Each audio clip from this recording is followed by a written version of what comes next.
Thank you so much for the invitation. So I am going to talk a bit about, well, I wasn't too ambitious by saying newer methods. So they're newer in the sense of their application to the specific topic I'm going to talk about.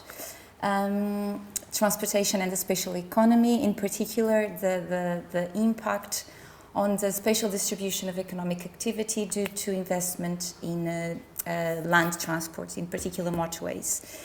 When I was preparing the presentation, I thought, this might sound like a bit of an obsolete topic given the COVID-19 economy we're living, if we think that one of the widespread practices might be teleworking or teleconferencing.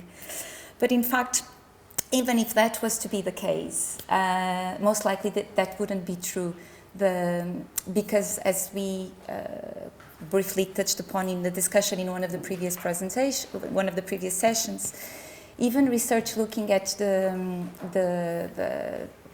impact on the spatial economy of widespread teleworking shows that transport remains equally important, partly because rather than substituting travel, it might actually be complementary in the sense of not only increasing travel due to household relocation, for example, but also the fact that people do less trip chaining. So the fact that people do less trip purposes on the same trip, for example, to work. So in the end, the point was to say I convinced myself that even if teleworking and teleconferencing becomes a totally widespread practice, for sure transportation will still be very important. And also we see this in the national recovery and resilience programs of the different member states, where we see that, again, so much of the investment goes to transportation, in particular greener transportation, such as railways. So I thought I wanted then to also use then the opportunity to talk a bit of some of the methods we're applying in research, looking at Portugal with a team of co-authors from different universities, different disciplines as well. So I'll just also still on the line of the motivation. This is probably the best picture you'll see, and it's not because of me in the picture. So yes, so this picture was taken by a friend 2 months ago, more or less. We were cycling along the old Corgo railway line, which for those of you that are from Vila Real or from the region, and those of you who are just fans of transport and railways, you'll recognize that the path I'm cycling on is an old railway line that used to connect Régua, Pes da Régua on the Douro River, to Vila Real, and then from here to Chaves. And the line was completed, well, precisely 100 years ago, in 1921, when it was completed, fully completed. Some stations reopened earlier than that. And the full closure of the railway line happened, well, in 2009, I think. But the first section was closed, I think, in the late 80s or 1990, beginning of the 90s, between Régua and, between Chaves and Vila Real, and then the final closure from Vila Real to Régua was in 2009. And then above you see, well, the A24. So, and for me, I thought this picture not only, it summarizes very much my professional and personal interests, above all, but it also summarizes very much what I think, in my opinion, has been the political decisions over the last 20, 30 years in Portugal. So I wanted to, I thought this described well why it's important to look at the impacts not only of the large investment we had in motorways, but also of the large disinvestment we had in railways. And so that's pretty much the topic of what this team of researchers is doing. But what I mostly will focus on is on the motorways. And of course, this is not a new topic, but what is, I would say, different, particularly applied to Portugal, is the methods we're trying to use in order to try to establish causal inference. So rather than estimating what we say correlations, conditional correlations, trying to in fact disentangle effects that allow us to isolate what is the effect of the change in accessibility due to a given investment or disinvestment. So here, basically, I'm just going to slightly use a few slides just to show some of these big contrasts, as I was saying. In a way, you could say that the history of, or the story of Portugal's integration in the EU somehow could be told as the story of investment in large-scale investment in motorways and disinvestment in railways. And here in this project, as part of which we're doing this research, we are working with researchers in IS Técnico and also with geographers and with other economists at Nova, and also with some historians. But one of the largest components of the project is that we've been rebuilding the motorway network and the road network for Portugal since 1971. So the idea is that we want to basically look at the impact it has had in the longer term in terms of location patterns of economic activity. And for these, at the moment, what we've done so far is essentially working with municipality level data and also civil parish level data, so freguesias and municípios. But we're also at the same time working with micro data from quadros pessoal, so where we can follow firms and workers over time and see, in particular firms, how changes in accessibility might have impacted on where firms decide to locate. And also, in addition to that, trying to, in a way, test whether this investment has been, to a largest extent, a zero-sum game. So it's not so much that even if we observe growth in the economic activity, is it genuinely new growth or is it growth that has been located from elsewhere? So we're trying also to see whether we can identify what we call displacement effects, because then it's totally different from a welfare perspective, whether you're creating a new job or a new establishment that didn't exist before, or if it's basically a plus here and a minus over there. So here, basically, on the map on the left, basically reflects the part of the georeference transport database we've been building. They're only showing the motorways, and on the right, it's referring to the railway disinvestment. So, in fact, as of today, the length of our railway network is about 2/3 of what it was in its 50s or 70s. So, and the branches in grey, which are effectively the ones in the interior, have been the ones that have been effectively abandoned. So, just very briefly, because I don't know how much time I have, but just wanted to, here these two slides, in a way, these two tables are really just to illustrate how, well, this political decision, in a way, to allocate a considerable amount, if not the lion's share, of what has been the EU funding going to transport, essentially to roads and to motorways. And you can see that there on that table, if you look at the figures of total investment, the share of total investment that was allocated to roads and to motorways, and you can see that in the case of roads, for the different community frameworks, that was very often between 1/4 to 1/3, sorry. So just highlighting how much of the priority given to roads and motorways over railways. And here, in this graph, is just to basically, again, another way of looking at this excessive overinvestment is that if we look at, in fact, Portugal in the 80s, even in the late 80s, had a very low density of the motorway network if you compare to other more developed and less developed countries in Europe. But you see that pretty much from 2010 onwards, the only country that had a larger endowment of motorways than Portugal was Spain. And if we look at endowment per capita or per GDP, Portugal still ranks pretty much on the top 3, top 5, depending on exactly how you compare. So I am now going to move on into exactly what the topics I'd like to address with the different methods. So the two main interests, specific selective interests I'd like to talk about in this presentation have to do with these two research questions, really. How have motorways affected the spatial organization of population and jobs? In particular, we'd like to try and isolate the effect they might have had on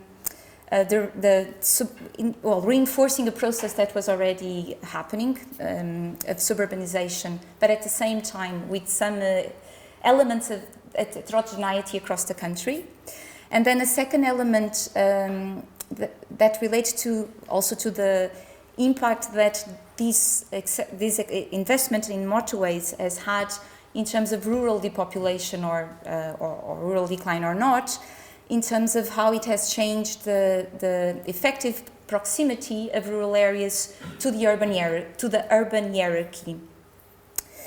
And so I will only present overall main results, but what I will present is mostly based on the references at the bottom of on this slide. And in fact, I think tomorrow there are 2 parallel sessions going into the details on these 2 topics. In terms of methods, as I was saying, what is at least specifically, I would say, more innovative here is the application, in the particular case of Portugal, of the causal inference techniques. We have plenty of studies from history, from geography, looking at the relationship between the spatial economy and transport for Portugal, even since the second half of the 19th century. It's very impressive how rich the literature is. But actually going beyond simple description, we actually have very little for Portugal, which is quite surprising because even in Spain there's a wealth of very good studies that have looked at the impact of both motorways and high-speed rail. Here essentially, very briefly, the main issue we have is, I tried to briefly highlight it with that diagram over there, is that as many other policy interventions, transport is not allocated randomly across space.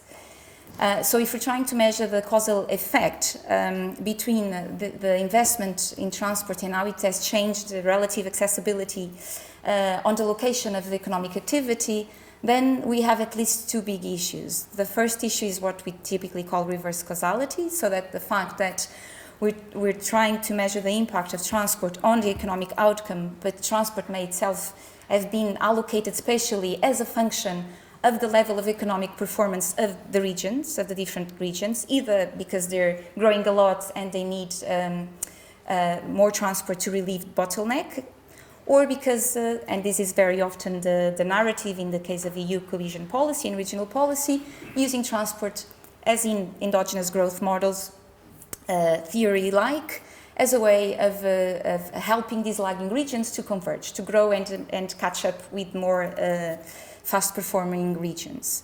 So this is effectively the first problem we face. The second problem, which we call confounding, has to do with the fact that often we have unobserved or uncontrolled forward factors that influence both the allocation of transport investment across space, and the economic outcome we're trying to measure its impact on. So basically what we are capturing is effectively an artificial correlation rather than a genuine causation. And of course, we would hope this matters in terms of deciding of policy decision making, because this is we're talking about highly expensive, first, very expensive investments, and secondly, if we are only getting a reshuffling of activity across space, then if we do have the zero-sum game situation, then it's another important factor to be aware of. So typically the techniques used, I've in this type of approach, where you have a reduced form equation, single equation, but you can also have simultaneous equation modeling. But in this particular case, I'm mostly focusing on single equation reduced form models.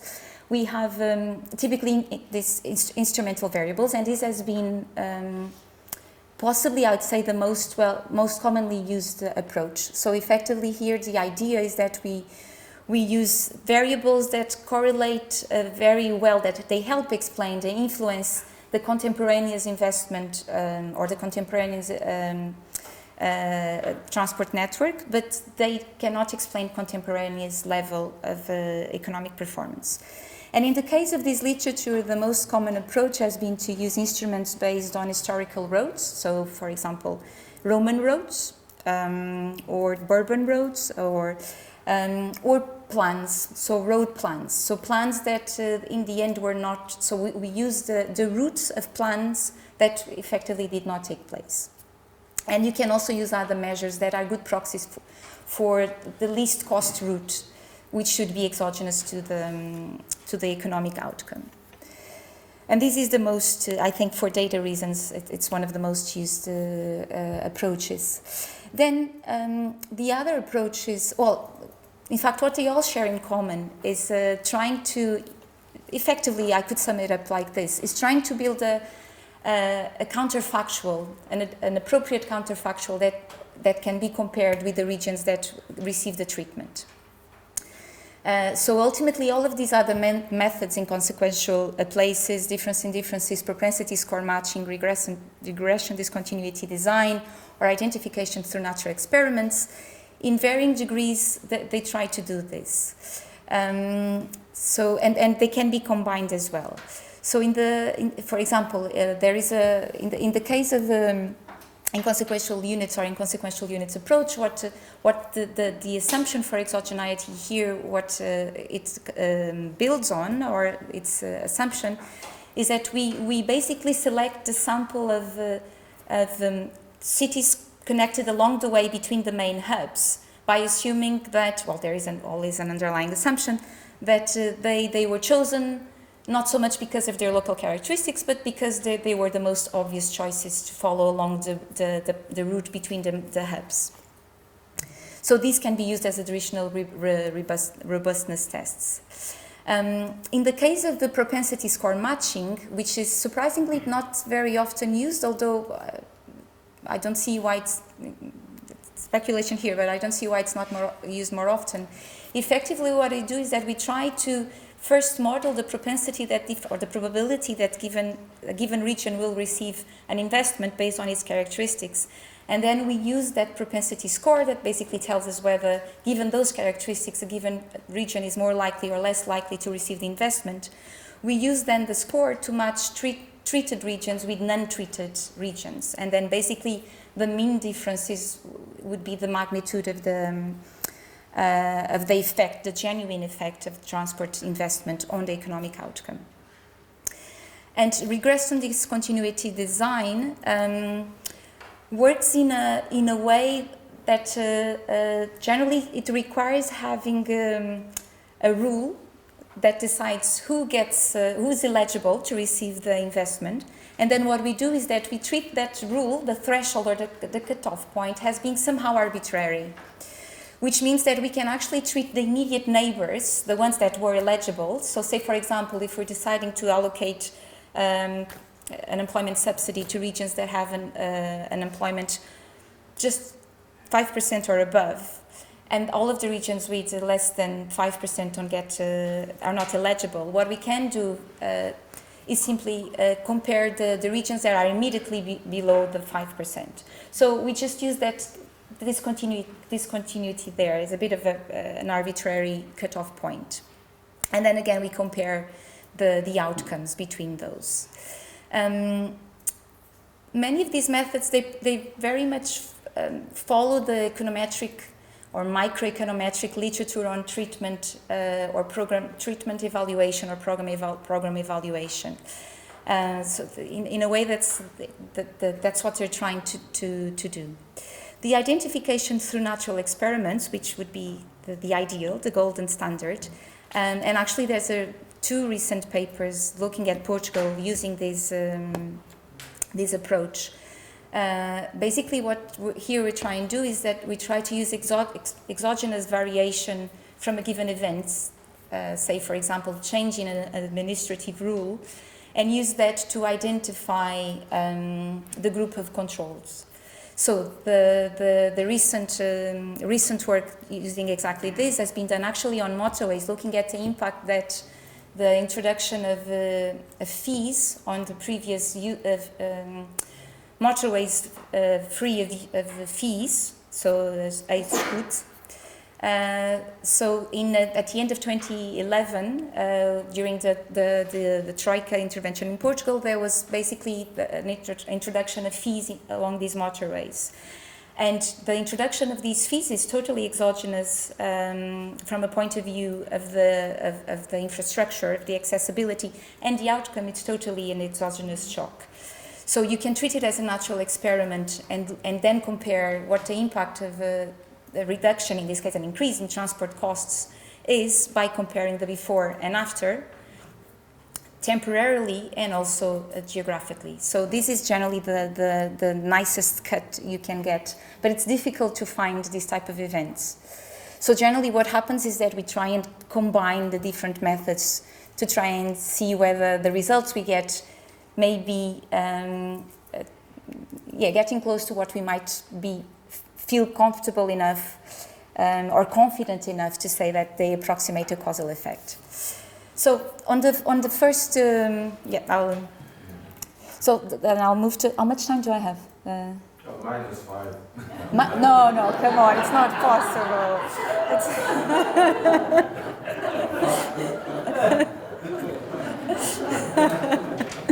No, is that a 5 then? +5, a +5, okay. Okay. No, so so in the two, well, the good news is that the details about the two pieces of work will be presented tomorrow. So for the actual details on the methods, you can always go to the sessions tomorrow. See, they're very strategic. No, so here the first question is basically we use, for most of what I'm going to present, we use instrumental variables based on historical roads for Portugal. In this case, roads from the 1800s. And also the fundamental network of roads from the 1945 plan. In the second piece of research that focuses on rural population or rural depopulation, we also use Roman roads. But it's effectively most of the techniques here rely on the IV approach, most of all. So this was what I was saying. So in the first. The first interest is really to see whether the massive scale investment we had on motorways, how it affected population growth and job growth. And we control, so the treatment variables have been both the access, so on road and travel time to motorway nodes, but also the density of motorways. And then the instrumental variables I've just mentioned, they're historical instruments, and then we have a battery of control variables for other local characteristics that might influence the economic outcome. So basically what I've done here is in this table just summarize the main results across the different models that were estimated. And overall what we find when we apply these more sophisticated methods in trying to isolate what would be the genuine cause effect of the investment in motorways, is that we in fact can confirm that motorways have contributed to urban growth. But what is more interesting, in my opinion, is that we do find a larger effect for suburban municipalities than for non-suburban municipalities. So this hypothesis of trying to understand, at least at the first level or a more initial level, whether the process of urbanization has been accelerated by the investment on motorways seems to be confirmed with this analysis. Another piece of confirmation for this is that when we compare the effect between variation in jobs and variation in population, we find that the effect of motorways on jobs in suburban municipalities is much smaller than the effect on population. while in non-suburban municipalities it's the opposite. So this again kind of provides some evidence of this suburbanization and narrative or story. The other thing, this I think I'll move on this part, otherwise there's moving on to heterogeneity here, but I'll, for the interest of time, I'll skip it. So the second piece of research that we were interested in looking at has specifically to do with the impact that the change in accessibility of rural areas, and here we were using data for freguesias, so much smaller scale than the municipalities. So basically we wanted to know whether whether rural areas benefited from being closer to the urban hierarchy. But there's the question of what's the urban hierarchy. And so in our case, basically, we looked at the distribution of cities in Portugal, and we decided to work with the top 4 classes. So basically cities with 100,000 people or more, with cities with between 50,000 and 100,000 people, from 20,000 to 50,000, 10,000 to 20,000, roughly. So the four, which effectively are the 4 top players there. And in these maps just show for the top 2 layers, so the changes in proximity to the cities with at least 100,000 people or more, and with at least 50,000 people or more. And in this case, I think I'm only comparing 1991 with 2011. Again, this is part of the georeferenced database that has been built in the project, which is a lot of work to actually, just this part is a lot of work.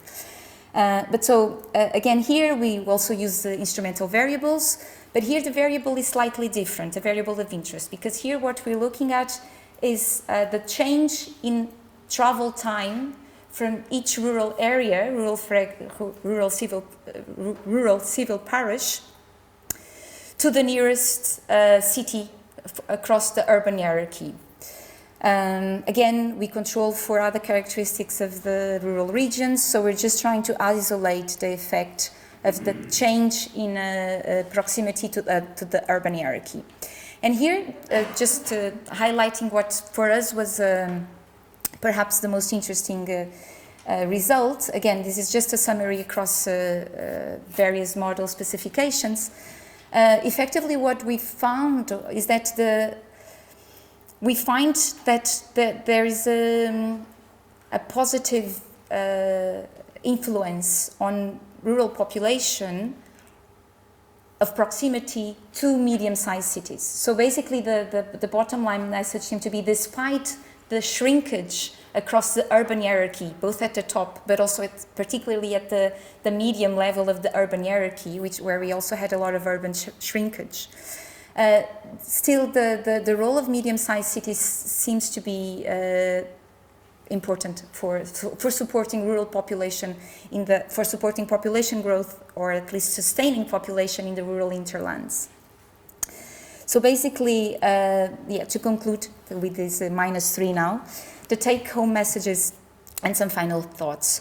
So from applying some of these methods, some of which we're still applying now, some of the other techniques I've mentioned, but so far in terms of what we've been able to experiment with, what we conclude is that motorways have contributed to increased suburbanization within and around the largest metropolitan areas, in tandem, and this is the part I didn't so much go into detail, but in tandem with shrinkage of the respective urban cores. So this urban shrinkage is really a very heterogeneous effect. Then the second point is that given the weak growth record of population and jobs in Portugal over the last decades, and this is the part we're trying to get into greater detail now in the analysis, what we find is that there is an indication that a considerable extent of the population and job growth that we estimate is actually not so much a genuine growth effect, but rather a reshuffling effect, a redistribution effect, which might indicate significant size local displacement effects. And this is the part that for policy, from the policy perspective, I think it's probably very interesting to really identify who are the losers, who have really been the losers. So this reorganization of existing activity seems to be playing a role. And then the third point alludes to this importance of the medium-sized cities. I just want to show, in fact, the other final image, and with this I end. But it's the fact that although in these models we have accounted for the presence of railways, but simply whether the municipality or a civil parish had a railway station or not, or had a railway connection or not. Now, this really doesn't capture much, and as I showed at the beginning, the large scale of railway disinvestment and abandonment in Portugal has very likely caused a negative impact on many of these regions in the interior. So what we're trying to do now, and this is in fact part of a new research project we just got funding from the Portuguese Research Council, is to also develop very rich measures of railway accessibility from the 70s onwards and try to look at the impact that this large-scale disinvestment has had.